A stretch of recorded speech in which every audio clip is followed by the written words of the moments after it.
Kur kanë kaluar 17 vite nga shpërthimi në Gërdec, ku humbën jetën 26 persona dhe u plagosën qindra të tjerë, familjarët e viktimave kërkojnë ende drejtësi për të afërmit e tyre.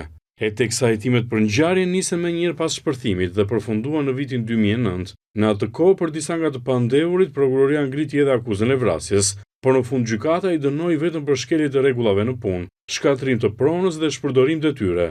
I vetmi zyrtar i lartë që është në duart e drejtësisë është ish-ministri i mbrojtjes Fatmir Mediu.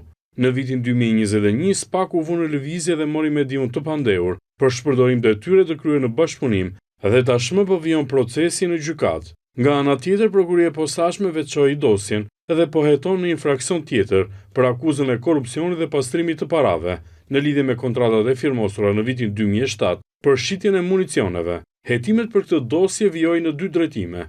Së pari lidhur me procedurën e shitjes së municioneve nga ndërmarrja Mejko ndaj shoqërive Evdin Ltd, Meselin në Qipro dhe AEY Meselin në Shtetet e Bashkuara të Amerikës. Prokuroria e posaçme ka dyshime se për lidhjen e kontratës ka patur ndikim nëpërmjet korrupsionit të zyrtarëve të lartë të kohës, por deri më tani nuk ka emra të personave të regjistruar si persona nën hetim. Në lidhje me këto veprime, janë duke u kryer verifikime për transaksionet bankare të kryera nga disa zyrtarë, por edhe të afërm të tyre, për të cilët ka pasur dyshime se mund të kenë ndikuar në lidhjen e kontratës.